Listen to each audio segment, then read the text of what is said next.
Alhamdulillah sobat keluarga muslim, kita kembali lagi di Lagi On Air. Ya, dan Nah, kembali kita mengajak bagi pemirsa dan pendengar yang ingin iya, bergabung, silahkan di 06179442282. atau di nomor SMS kami di 085271153456. Wih, lancar. Alhamdulillah udah hafal.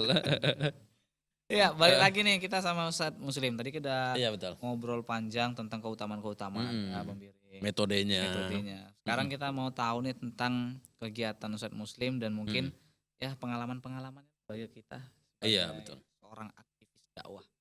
Mm-mm. Ya, ya Ustadz, kesehariannya kan menjalani kesibukan apa? Berdakwah. Berdakwah. Kira-kira nih Ustadz dalam waktu dekat ini ada nggak Ustadz jadwal-jadwal keluar? Mana tahu nih ada pendengar kita, pemirsa kita mau Iya, gabung. iya betul. Ha, Ya, jadwal untuk kajian-kajian ada sih beberapa mm. beberapa daerah. Mm. Ya mungkin sekitaran Medan dan sekitarnya ya. Iya Ada betul. di contoh misalnya Ana di komunitas Al Insani namanya. Mm. Untuk kajian ibu-ibu dan bapak-bapak yang dimotori oleh komunitas Al Insani Mm. itu di Simpang Selayang misalnya. Iya. Itu ada juga untuk hari Rabu tanggal 26 ya. Mm. Tanggal 26 ada juga. Kemudian di apa ya, ada juga di Kota Medan ada beberapa komunitas-komunitas seperti para pensiunan, para eh, apa, pejabat-pejabat kesehatan itu ada Betul. juga ya. Ada Mm-mm. beberapa lah, tapi Iya. secara umum kegiatannya kegiatan dakwah enggak hanya terbatas kepada ceramah sih yang kita lakukan. Betul. Ada Mm. pembinaan-pembinaan, misalnya tadi seperti komunitas Al Insani, Mm. kita menggerakkan komunitas ibu-ibu di Kota Medan, Mm. bagaimana mereka melakukan kegiatan-kegiatan sosial, kegiatan dakwah, kegiatan kajian, sehingga kemudian bisa berefek lebih luas ya. Iya, alhamdulillah. Kemudian juga komunitas seperti Yayasan Ashabul Kahfi, Mm. sebagai penasihatnya juga saya. Dan itu alhamdulillah juga kegiatan-kegiatan baik kajian yang intinya Mm. kemudian bagaimana kita memberdayakan SDM umat. Iya. Nah, bagaimana, apakah kebutuhan, kita melihat kebutuhan. Ada juga ya di Yayasan Thalabatul Ilmi Mm. atau Yayasan Al-Himmah namanya. Iya. Kemudian bagaimana kita berdakwah melalui bantuan pendidikan. Betul. Dalam artian saya sering sampaikan, masjid itu Mm. sekarang itu adalah orang, kalau kita lihat bagaimanakah majunya masjid, mereka sudah membangun, Mm. ada menara yang diperbesar, teras yang dipercantik.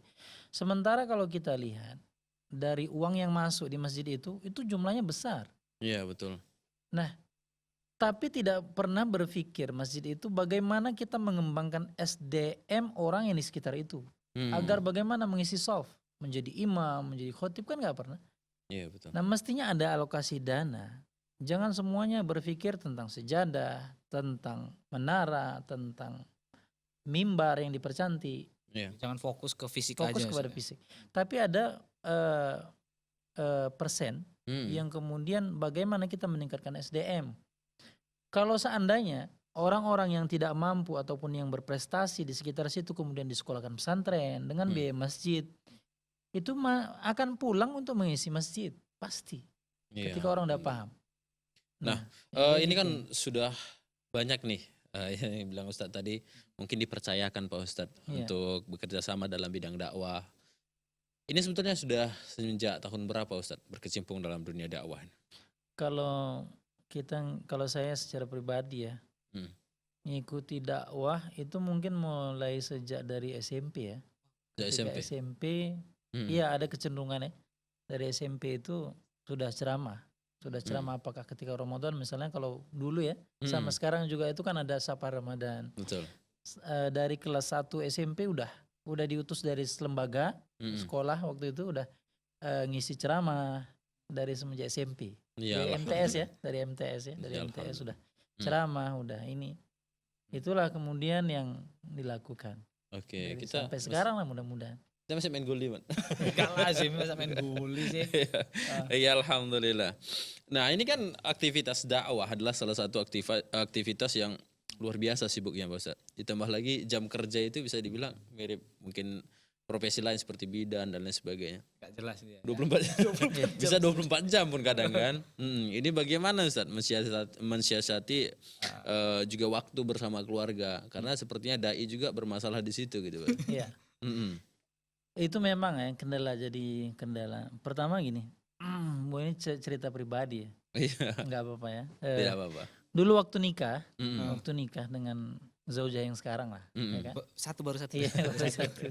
Alhamdulillah. Dan ketika nikah itu pertama waktu berapa hari nikah, karena kebetulan ada kegiatan dakwah. Mm-mm. Pulangnya pada saat itu jam 12 malam, Mm-mm. ya kan? Pulang kok menangis istri di rumah. Mm-mm. Nah setelah nangis, oke, kita biarkan dulu. Ketika pas tenang, udah Mm-mm. pas makan, pas santai, sudah dalam suasana hati yang bahagia kan. Nah pada saat itu baru kita tekankan tentang fadilah dakwah. Jadi bagaimana sahabat yang kemudian baru saja malam pertama kemudian diajak untuk jihad di jalan Allah. Jadi kita harus benar-benar menanamkan misi yang sama. Iya. Karena misi kita bagaimana kita dituntut untuk berdakwah sekarang.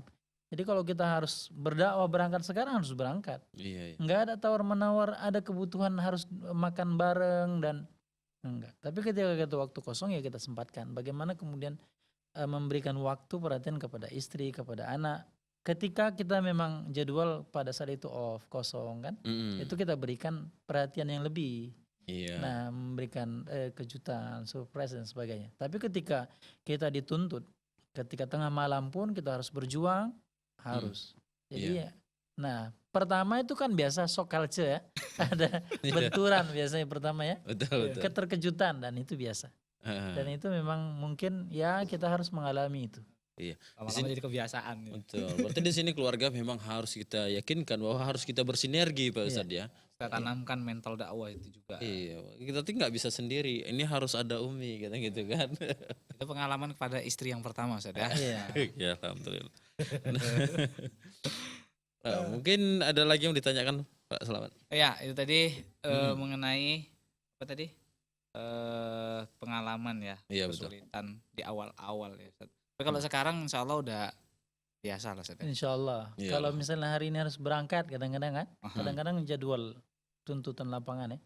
Kadang-kadang kita harus keluar daerah, ada misalnya kebutuhan kantor misalnya, kantor dakwah kita. Ya harus berangkat, kadang-kadang ditelepon dari Jakarta misalnya harus berangkat, kapan? 1 jam lagi. Ya mau nggak mau kapan, sampai berapa hari, 10 hari dan sebagainya. Insya Allah mudah-mudahan lah. Ustaz, ada nggak pengalaman-pengalaman dalam berdakwah? Biasa kan dai ada juga ya pengalaman kayak diusir misalkan gitu kan. Kalau Ustaz sendiri lah, ada nggak pengalaman-pengalaman yang mungkin dikatakan kayak pahit ya, tapi sebenarnya manis gitu. Iya, betul. Iya. Kalau pengalaman dakwah ya, ada beberapa yang mungkin ada beberapa kejadian ya. Pertama pernah anak waktu SMP itu ketika dakwah itu pernah juga anak ketika nyampaikan tentang tidak bolehnya datang ke dukun dan sebagainya. Nah kebetulan tetangga masjid itu ada dukun. Wow. Iya. Nah ketika kita lewat, kita dipanggil, dilihat yang ceramah anak kecil lah, masih SMP ya. Masih SMP pada saat itu. Kenapa bicara tentang dukun? Saya dukun. Katanya ya ditantang juga. Lihat aja dalam 24 jam akan terjadi sesuatu. Kita takut juga. Iya, betul. Pada saat itu, karena masih kecil ya. Iya. Gak tahu apa yang harus kita lakukan, kita takut ya, cuman berdoa berdoa di hadapan Allah itu. Itu pernah satu. Yang kedua juga pernah pada saat itu ya anak pernah dijadwalkan di masjid tertentu. Pada saat itu tuh masih SMA. Tadi SMP ini SMA. Pada SMA biasanya ada Ustadz anak yang satu dekat, dia penceramah besar juga. Nah ketika beliau berhalangan misalnya untuk khutbah Idul Fitri dan sebagainya, dia biasanya mendelegasikan kepada anak, merekomendasikan. Kalau misalnya dia berhalangan di mana saja, anak yang disuruh untuk menggantikan. Pada saat itu masih kelas 2 SMA. No. Ada di satu masjid yang minta untuk khutbah Idul Fitri. Nah pada saat itu, dan kebetulan beliau merekomendasikan saya. Anak bilang siap insya Allah. Nah pada saat itu karena BKM pertama oke. Tapi kemudian dilihat oh fulan masih kecil dan sebagainya nggak diterima, di cancel. Iya. Ana bilang demi Allah, Ana bilang demi Allah. Mereka nanti yang minta ke Ana. Ana bilang, Ana bagaimana Ana komunikasi ke mereka dan sebagainya, demi Allah, insya Allah mereka akan Ana rubah, mereka yang minta ke Ana jadwal untuk ke depannya. Nah, Ternyata. saat itu jadwal khutbah Ana yang di masjid itu semua di blacklist gara-gara kejadian itu. Ana bilang nggak apa-apa, insya Allah. Dan kemudian terus saja dakwah itu Ana lakukan, baik secara pribadi kepada yang pembesar-pembesar yang kadang-kadang kan biasa ada yang nggak suka ya, ada yang nggak suka pentolan-pentolan itu, tetap saja Ana berikan hadiah dan sebagainya sampai pada tahap yang sekarang ini. Kalau Ana misalnya ke tempat daerah itu, ada ustadznya pun yang udah terjadwal, ustadznya di cancel. Dan dalam artian sekarang terbalik poin. Karena mungkin kita terus saja kita memberikan masukan dan sebagainya. Mereka pertama nggak nerima, tapi sekarang alhamdulillah kalau Ana udah ada di situ, ada ustadz, mohon maaf ustadznya sementara jangan dulu. Nah jadi alhamdulillah terasa ya, bukan kita membanggakan sesuatu, tapi kadang-kadang itu adalah buah manis kesabaran, keuletan untuk terus kadang-kadang terbuka hati. Oke, alhamdulillah. Kayak gitu. Dai itu sabar. Iya betul. Memang hari ini mungkin kita ditolak, bisa jadi besok kita ditolak lagi. Dan terusnya ya lama-lama insya Allah kan orang itu Iya. bakalan lah insya Allah ya. Betul, alhamdulillah. Itu tadi pahitnya juga ya dan berbuah manis. Ya alhamdulillah. Kalau Sat, mungkin singkat aja Sat, waktu kita tinggal dikit. Yang indah-indahnya Sat, ada nggak salah satunya lagi Sat gitu? Ya alhamdulillah ya, pertama setiap Ana menjadi satu rutinitas yang Ana lakukan ketika Ana mau menyampaikan. Biasanya Ana berdoa dulu. Ketika sholat sunnah Ana berdoa mudah-mudahan ucapan yang mau saya sampaikan ini diterima secara keseluruhan. Dan itu nggak pernah Ana tinggalkan. Setiap Ana mau ceramah di mana saja, nggak pun sempat Ana sholat sunnah, maka Ana berdoa agar ucapan yang Ana sampaikan ini diterima oleh Allah Subhanahu wa taala dan diterima oleh masyarakat. Nah, alhamdulillah mungkin setiap Ana ngomong atau menyampaikan sesuatu, respon masyarakat para jamaah alhamdulillah antusiasnya cukup bagus ya. Ya itulah. Jadi nggak pernah Ana merasa bahwasanya Ana kuliah di komunikasi, oh berarti komunikasinya sudah cukup, enggak. Tapi tetap saja bagi kita yang ingin menyampaikan apa pesan apa saja kepada siapa saja, tetap itu ta'alluq billah itu harus. Kita harus menyandarkan kepada Allah itu, jangan menyandarkan kepada kepintaran atau kepada titel kita. Kalau bisa kita dijauhkan dari sifat itu. Tapi tetap saja kita ta'alluq bergantung kepada Allah itu harus. Nah itu bukan pada saja dakwah mesti. Pada dari segi bisnis, dari semuanya, kepintaran kita dalam berhitung itu nggak bisa menjamin kita bisa untung.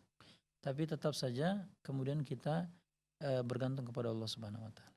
Ya, syukur Ustaz. Alhamdulillah. Sebelum berdakwah kita berdoa dulu.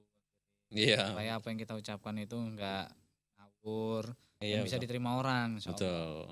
Dan juga alhamdulillah sahabat keluarga muslim, kesempatan kali ini kita tadi sudah mendapatkan beberapa hal-hal penting dalam berdakwah. Ya. Itu diantaranya kita harus hendaknya kita itu berdakwah itu hikmah, kemudian bersabar, tidak memasakkan ya selamat ya. Gerusak-gerusuk. Iya betul.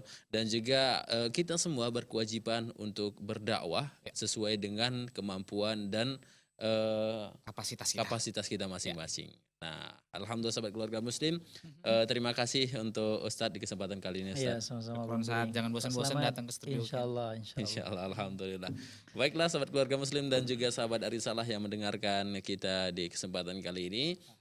Semoga apa saja yang kita simak, kita saksikan menjadi catatan amal ibadah bagi kita. Amin. Dan juga menjadi catatan amal jariah bagi kedua orang tua Ustadz yang telah menyampaikan ilmu di kesempatan kali ini. Bagaimana Pak Slamet? Udah, kita mohon undur diri, waktu kita sudah habis. Iya, mohon maaf atas segala kekurangan. Kita tutup dengan doa kafaratul majelis. Subhanaka Allahumma wa bihamdika asyhadu an la ilaha illa anta astaghfiruka wa atubu ilaika. Wassalamualaikum warahmatullahi wabarakatuh.